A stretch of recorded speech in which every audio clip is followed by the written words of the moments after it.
And మీకు అన్నయ్యకి మధ్యలో మేజర్ డిఫరెన్స్ ఏంటి? హైట్. Quality okay. నాకు అనకన్నా సింపుల్గా చెప్పాలంటే అన్న క్లాస్ నేను మాస్.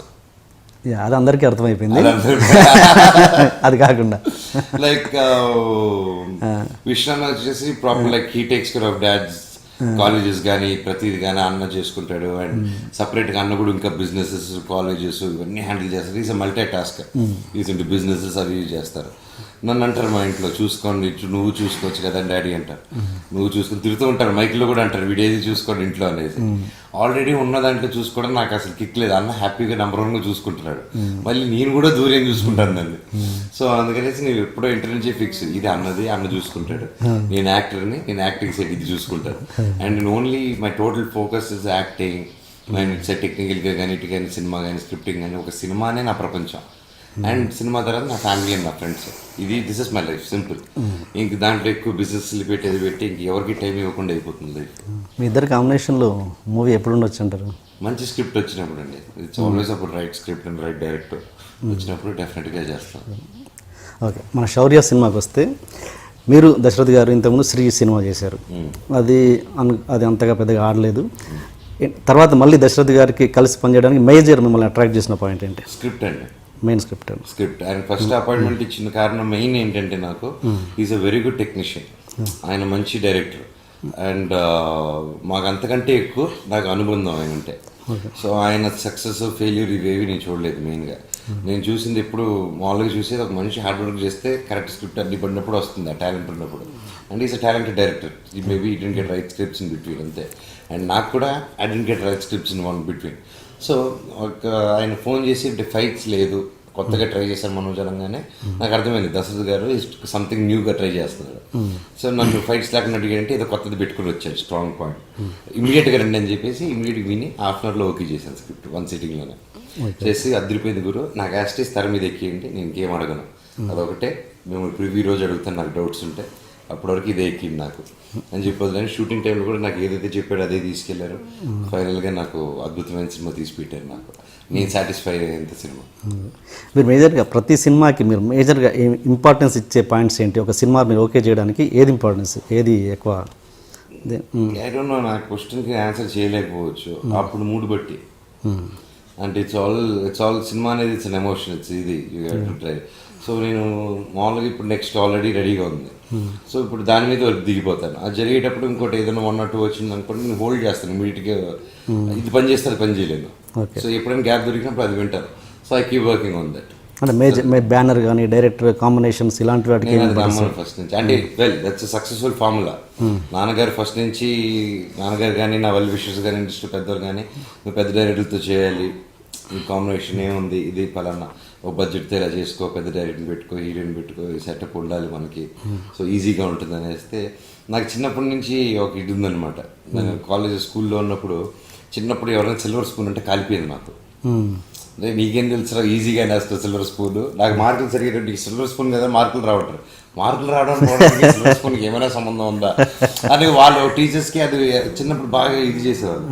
సో నాకు లేదు అనేసి ఇలా కాదనేసి ఇంక 2000 నుంచి నా క్యారెక్టర్ ఎలా మారిపోయిందంటే యూఎస్కి వెళ్ళినప్పుడు ఒక డోనట్ స్టోర్లో మాపులు వేసుకుంటూ డబ్బు సంపాదించడం అలా వెళ్ళిపోయింది మైండ్.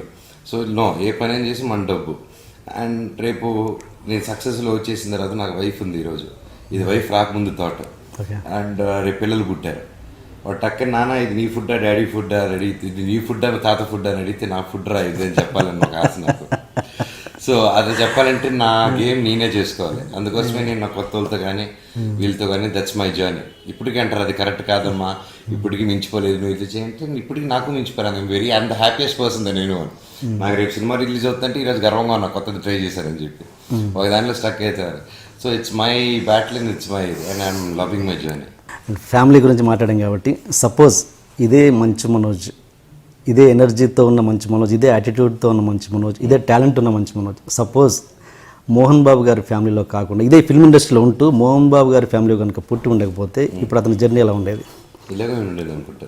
రియల్లీ నాకు తెలిసి ఇలాగే కొత్త సినిమాలు చేసేవాడిని, అప్పుడు కొత్త డైరెక్టర్తోనే చేసేవాడిని. అంటే ఇంతమంది ఇంత సాఫీగా ఉండేదా జర్నీ అని? సాఫీగా ఉండేది నాది. ఇప్పుడు సాఫీగా లేదండి, నేను ఎవరు చెప్పారు అంత సాఫీగా. నా జర్నీ ఐఎమ్ క్రియేటింగ్ నా Okay. జర్నీ కానీ నాది కానీ it's my own fight. Okay. It's like నా ఫైట్ బయటకు వచ్చి చెప్పుకోను అంతే. అంతేనా? నా ఫైట్ కూడా ఐ డీల్ ఇట్ విత్. ఎలా అండి, సపోజ్ చెప్పండి ప్రేక్షకుల గురించి. For example a movie and it's not easy to make a movie with new comers, new దీంతో కానీ ఇది కానీ డిఫరెంట్ స్క్రిప్ట్స్ కానీ ఇవి 1-2 కానీ ఇలా డిఫరెంట్గా చేస్తూ పోయింది అనుకోండి, కెరీరే ఉండదు. అండ్ నేను అలా భయపడిపోయి వెళ్ళి చేసిన అయితే ఎప్పుడో ట్రైల్ చేసేవాడిని పెద్దోళ్ళని వీడేసుకొని. And this my 11th year రన్నింగ్. 11th yearకి వచ్చాను, ఇంకా రాబోతుంది. ఇంకా స్టిల్ 10th year అయిపోయి 11th ఉన్నా. And till now I didn't feel insecurity. And నాకు main advantage and boosters majorly from the new age audience and students, youth. నేను ఏ ఫిల్మ్ చేసినా నాకు సినిమా తర్వాత ఇర్రెస్పెక్టివ్ హిట్ ఫ్లాప్ ఏది వచ్చినా ఆ సినిమా మార్కెట్ తగ్గలేదు కానీ ఏదో 1 inch పెరుగుతూ వెళ్ళింది. That means they love me, they love my work. And the difference of the concept of the films నేను ఇచ్చేది వాళ్ళకి నచ్చింది, వీడు ఏదో ట్రై చేస్తాడని. సో అది ఉన్నంత వరకు ఐఎమ్ హ్యాపీ. అండ్ ఒక ఆర్టిస్ట్ ఒక హీరోగా చేయాలని ఫిక్స్ లేదు నా మైండ్లో. అటు విలన్ గా రెడీ, అటు కమెడియన్ గా రెడీ, దేనికైనా రెడీ క్యారెక్టర్ వచ్చినప్పుడు. సో నా మైండ్ సెట్ అలా ఫిక్స్ అయిపోయింది కాబట్టి I'm for me this no way this tension coming. ఈ చుట్టుపక్కలకి రాదు టెన్షన్, లోపల రాదు. అవునా? Okay okay. ఆర్జీవి గారి అటాక్ ఏంటి, అందరు ఈగర్గా వెయిట్ చేస్తున్నారు బయట జనాలేమో, మీరు ఇంకా ఏంటి అది దాంట్లో? Simple equation. ఆఫ్టర్ షౌర్య వస్తే they can sell it for even bigger rates. So that's the only reason. అంతేనా? So they're just makers are waiting for that reason. So ఇది అయిన వెంటనే he'll do that. Okay okay. And ఒకటి చెప్పండి, మీ energy levels అనేది అందరికీ తెలుసు, but ఇంకా నేను ఒక ప్రేక్షకుడికి అడుగుతున్నమాట, ఇది ఇంత ఎనర్జీ ఉన్న మనోజ్కి ఇంకా పడాల్సినంత తగ్గట్టుగా ఏదో సినిమా రాలేదు, ఇంకేదో వెళితే అని ఫీల్ అవుతుంటాను నేను. నాలాంటి వాళ్ళు చాలా మంది. కామన్లీ ఆస్క్ క్వశ్చన్ ఏంటి దాని వెనుక రీజన్ ఏంటి? ఇంకా మీరు ఆ లోటు మీకు ఉందా? నాకు లేదు ఆ లోటు, జనాలకు ఉంది. నా వెల్ విషెస్ అందరికి ఉంది ఆ లోటు, బట్ నాకు ఆ లోటు లేదు. So I'm happy what I'm doing. Success failure అనేది వచ్చినప్పుడు వస్తుంది, అది వచ్చినప్పుడు ఎవరు ఆపలేరు.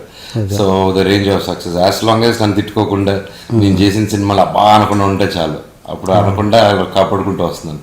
So in that as an actor I'm success in that way. Artist success అందరూ ఒప్పుకుంటారు. లైక్ నా సాటిస్ఫాక్షన్ అక్కడ వరకు రైట్. సో నా సాటిస్ఫాక్షన్ సక్సెస్ కి ఫెయిల్యూర్ కి అసలు సంబంధమే లేదు నాకు. నా హ్యాపీనెస్ దాంట్లో పెట్టలేదు నేను, నా హ్యాపీనెస్ పనులు పెట్టాను. Okay good. అండ్ మీరు పాటలు రాస్తారంట, నిజమేనా? అప్పుడప్పుడు. ఏది సినిమాలో రాశారేమన్నా? ఇది ఈ సినిమా ఇదని కాదు, మామూలు ఇంతకుముందు ఏదన్నా అంటే చిన్నగా రాశానండి. పిస్తా సాంగ్ మిస్టర్ నోకేనని రాశాను ఎక్కువ. Okay okay. ఆ పిస్తా సాంగ్, మళ్ళీ ఒక బ్రేకప్ సాంగ్ ఉంటుంది దాంట్లో. అదే దాంట్లో టైటిల్ మీద పడుద్దా? ఆ 2 సాంగ్లు పడుతుంది ఆ సినిమా. పోటుగడ్డలో రాసినట్టున్నాను ఒకటే, ఒకటో రెండో అలా రాసిన గుర్తులేదండి.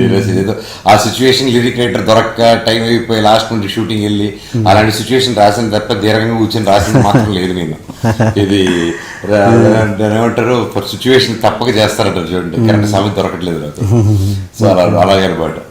అండ్ సినిమా మేకింగ్ విషయానికి వస్తే చాలా సార్ మీరు ఎప్పుడైనా అనుకున్నారు అసలు ఇది కాదురా మన సినిమా, ఇది ఇంకేదో చేయాలి అలాంటి ఏదైనా? ప్రతి సినిమా కనిపిస్తుంది, ప్రతి సినిమా కనిపిస్తుంది, ప్రతి సినిమాకి ఇంకా బెటర్ గా చేయాలి. ఈ సినిమా బెటర్ గా చేయడం కాదు, మన జోనర్ ఇది కాదు, మన జానర్ ఇది కాదు, అసలు మన స్టైల్ ఇది కాదు, ఉంది ఇంకోటి అంటే మీకు నాకు మార్కెట్ ఉంది కాబట్టి ఇది చేస్తున్నాను, జనాలు అది కోరుకుంటున్నారు, ఇది చేస్తున్నాను, కానీ ఇది కాదు నేను చేయాల్సింది అని ఏదైనా ఒకటి అలా ఉందా?